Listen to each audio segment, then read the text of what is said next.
Chapter 13. Oliver. I wonder why there's ambulance outside, and realize they are for us. We can't exactly walk to the hospital, but the stretches from plastic covers look claustrophobic. And as I'm looking at them, a woman in a hazmat suit walks between the two ambulances. She nods at Joey, who retreats into the warehouse.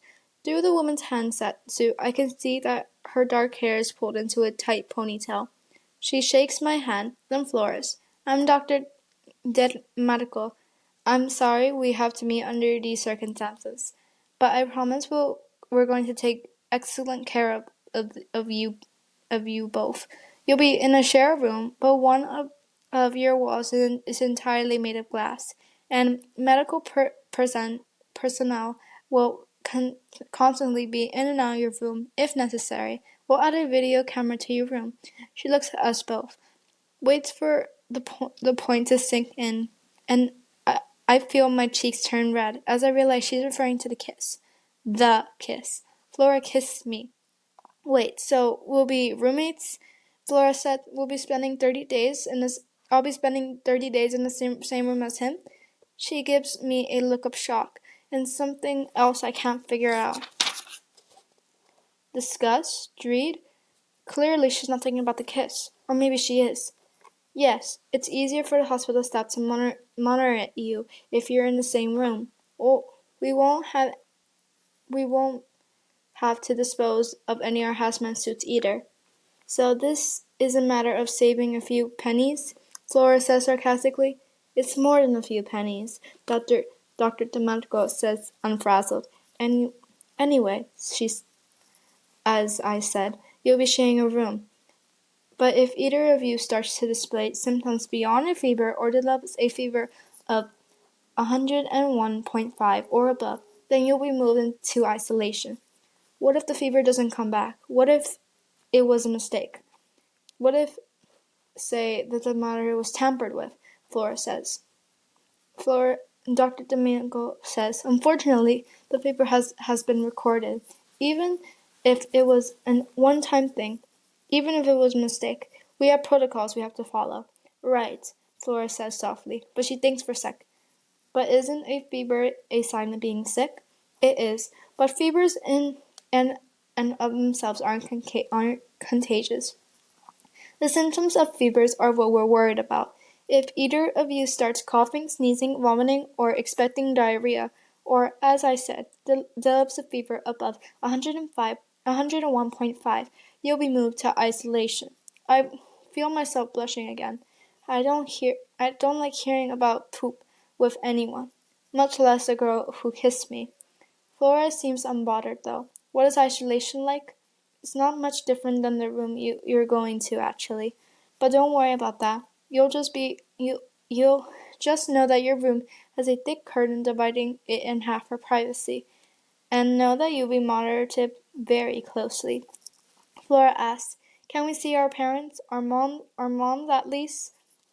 We're currently doing more research if to decide if when you can have visitors. I'm going to recommend that your parents head to Miami anyway.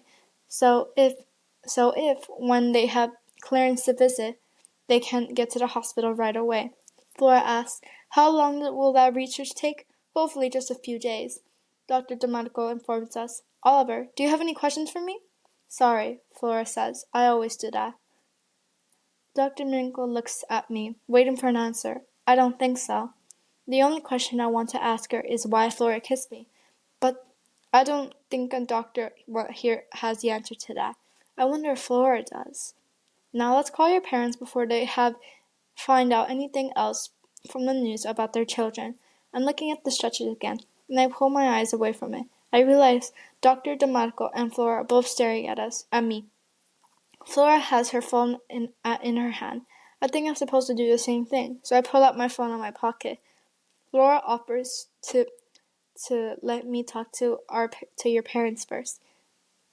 And Dr. Domenico says, "Oh, it's just my mom," I say, but I'm wondering why Flora wants me to make the phone call first. I'm sure she's overheard me talking with my high maintenance mother, so she is doing it as a favor, or to be mean. I understand, Dr. Domingo says. Why don't you talk to your mom first? Then I can jump in after a few minutes. Are you sure you don't want just to make the phone call yourself? I say, trying to make a joke. Dr. Domingo stares at me sternly. Right, okay, I say, and I call my mom. It rings at a half ring.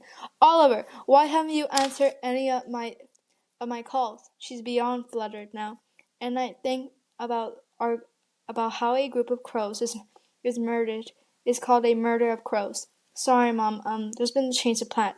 Change of plans? 30-day quarantine's a change of plans? Oliver, what happened? This news is exaggerating, right? Everything is always exaggerating, right? That's a desperation in her voice again. That scares me. We're going to a hospital. We're going to a hospital. At the word hospital, she starts crying. Dr. Domenico and Flora are both watching me, and I hand the phone off like it's a hot potato. Dr. Domenico calmly introduces herself, and even though she's a few feet away from me, I can hear my mom wailing over the phone. Flora touches my hand lightly. She's got a phone facing me, and on the screen is a video of seal waddling out of the water at the beach and onto a patch of sand. The seal is on an anklet, and as it puts its head down, a huge wave splashes on his face. The seal sneezes out the water and waddles to a new patch of beach on the sand, looking annoyed. Flora watches my face. I have no idea why she's showing this video to me. I don't object why she's playing it again and again. It gets funnier each time. So funny I don't hear what Dr. Domingo says to my mom, but suddenly she's handing the phone back to me. I'm getting on a plane tomorrow morning, Oliver.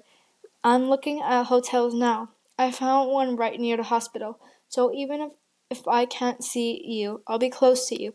Flutter, flutter. Isn't that great news? My mom says. She sounds so different than before, almost excited. Yeah, Mom, great, I say, but she doesn't notice my lack of enthusiasm. My brain is going a million directions at once. And just wait. The doctor said a girl kissed you, but she's not your girlfriend? When I get clearance to visit you, I'm going to give her a piece of my mind. Why would she kiss you when she knows she's sick? Who does that? I look at Flora, who's showing me the seal video. She sees me looking at her, gives a half wave. Maybe my mom has a point. Who does that? Chapter 14. Flora. I hit stop on my seal video. Becca showed it to me the day I found out about Goldie, and I watched it whenever I needed to laugh. I know it's a lame attempt to help Oliver feel better, but I'm relieved he at least smiled. Dr. Domenico nods at me. My mom's phone rings 4 times before she answers, sounding breathless. Flora, I've been so worried. So worried. Is it true that what they said on the news? Are you really going to be in quarantine for 30 days? All the anger from her voice the last time I talked to her is gone. I miss her so much it takes my breath away for a sec. I'm sorry, I say, just as it says. This is all my fault. What? No, this isn't anyone's fault, I say. What, Mom? No, Mom, this isn't anyone's fault, I say. But it is. How are you feeling? I feel okay, I say honestly.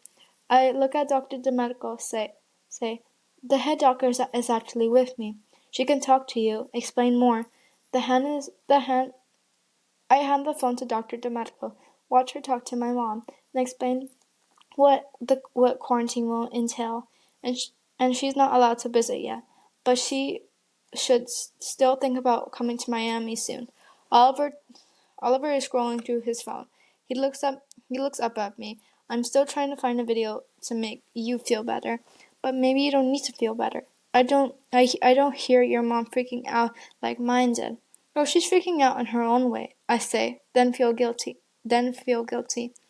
Anyway, what kind of video did you find? Oliver shakes his head. Oh, nothing. That's that great. Just a cat sneezing and passing gas at the same time. Not great. Not great? That's a scientific miracle. Isn't that oxymoron? Oliver says. Farting and sneezing at the same time? Oliver blushes and says, "No, why are we talking about farting? Can a miracle be scientific?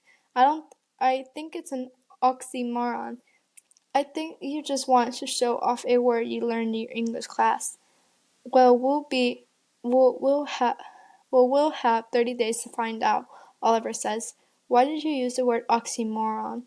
Oliver extremely loudly, but he smiles at me.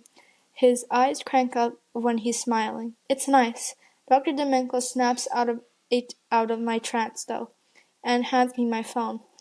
"Flora, I'm coming to Miami," my mom says. "You are?" I say, surprised. "What about Randy?" Your uncle and I will make arrangements. You don't need to worry about that." "Oh, yeah, I do. He's my cousin." "He's my nephew," my mom says, speaking a little more sternly. "Please don't worry about anyone but yourself now." Dr. Domenico is waving to someone, and I turn to see that Joey is coming back. I think I have to go now," I say. "Let's talk when you get to your hospital room." Her voice sounds a little quiverier, but she clears her throat. "Yeah," I say, afraid of my quivers in my throat. If I attempt to say anything else. "I love you, Flora." "Yup," I say again.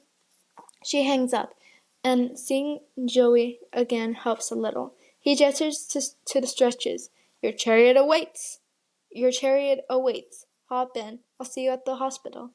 Dr. Domenico says, "Have a good ride." I look at Oliver, and his eyes are bugging out of his head. And it suddenly dawns on me that if he didn't tell Joey or any of the CDC workers or Dr. Tomato about my fake figure, and I have no idea why.